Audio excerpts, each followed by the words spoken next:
Hello friends. तो अब हम लोग देखने चल रहे हैं गेमिटोजेनेसिस। गेमिटोजेनेसिस यानी गेमिट का फॉर्मेशन, जीनेसिस मतलब यानी फॉर्मेशन। तो पहला क्वेश्चन है कि स्पर्मेटोगोनिया जो होता है हैप्लॉइड होता है या डिप्लॉइड। तो स्पर्मेटोगोनिया जो होता है वह डिप्लॉइड होता है। स्पर्मेटोगोनिया डिफ्रेंशिएट इनटू, स्पर्मेटोगोनिया किस में डिफ्रेंशिएट होता है? तो स्पर्मेटोगोनिया जो होता है वह प्राइमरी स्पर्मेटोसाइट में डिफ्रेंशिएट होता है। प्राइमरी स्पर्मेटोसाइट होता है वो हैप्लॉइड होता है या डिप्लॉइड? तो प्राइमरी स्पर्मेटोसाइट डिप्लॉइड होता है।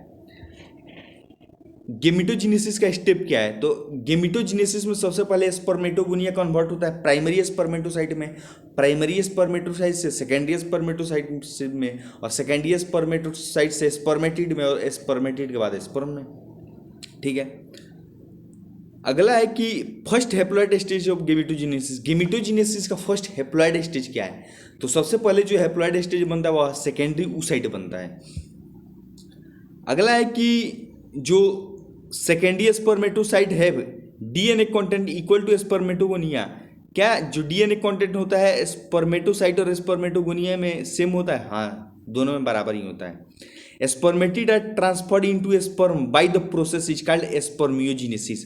जो स्पर्मेटिड होता है वह ये ट्रांसफॉर्म होता है स्पर्म में, प्रोसेस होता है जिसका नाम है स्पर्मियोजेनेसिस। ठीक है। अगला क्वेश्चन है कि व्हाट इज स्पर्मिएशन। स्पर्मिएशन क्या है? तो religious of sperm into seminiferous tubules, यानी स्पर्म का रिलीज होना सेमनीफेरस ट्यूबुल्स में, उसी को स्पर्मिएशन बोलते हैं। एलएच काम करता है लेडिक सेल पर, एलएच काम करता है लेडिक सेल पर, और एफएसएच जो काम करता है वो सार्टोलिक सेल पर काम करता है। एफएसएच काम करता है सार्टोलिक सेल पर और एलएच काम करता है लेडिक सेल पर। ठीक है।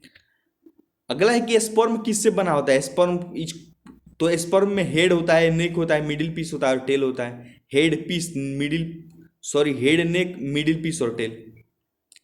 अगला है कि the sperm head is covered by, तो स्पर्म हेड जो होता है वो कवर्ड होता है केप लाइक स्ट्रक्चर से, जो भरा होता है एक्रोजोम से। एक्रोजोम एक फ्लूइड इंजाइम होता है। मिडिल पीस में क्या होता है? तो मिडिल पीस में ये माइटोकॉन्ड्रिया होता है। Acrosome is field with enzyme, तो एक्रोजोम जो होता है वह एक इंजाइम से फील्ड होता है जो कि हेल्प करता है फर्टिलाइजेशन ऑफ ओवम, ओवम के फर्टिलाइजेशन में मदद करता है। ह्यूमन मेल इजैकुलेट अबाउट, तो ह्यूमन मेल जो होता है वह इजैकुलेट करता है 200 से 300 मिलियन स्पर्म एक क्वाइट पर क्वाइटस में। At least 10% of sperm must have normal shape and size, तो लगभग 60% ये जो स्पर्म होता है वह नॉर्मल शेप और साइज का होता है, और 40% जो स्पर्म होता है वह विगोरस मोटिलिटी शो करता है। अगला है कि सीमेन किससे बना होता है? सीमेन जो होता है वह सेमिनल फ्लूइड और स्पर्म से बना होता है। सेमिनल फ्लूइड और स्पर्म से बना होता है। oogenesis initiated after the onset of puberty, नहीं नहीं नहीं, oogenesis जो होता है वह यूट्रस में ही बनने लगता है।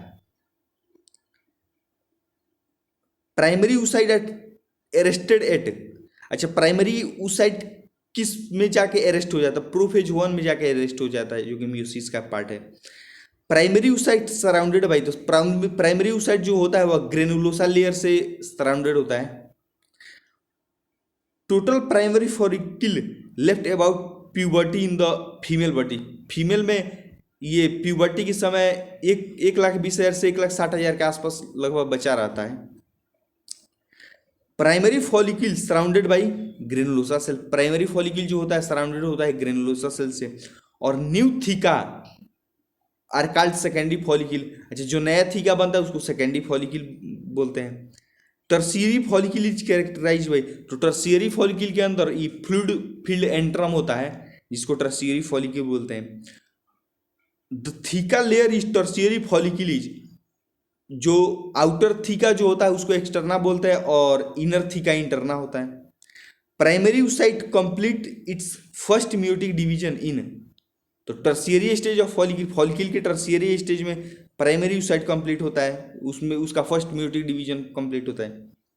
Primary oocyte after meiosis form, तो प्राइमरी oocyte म्यूसिस के बाद ये सेकेंडरी oocyte और पोलर साइट oocyte बनाता है। Tertiary follicle further change into, tertiary follicle change होता है ग्रेफियन फॉलिकल में। Thank you friends.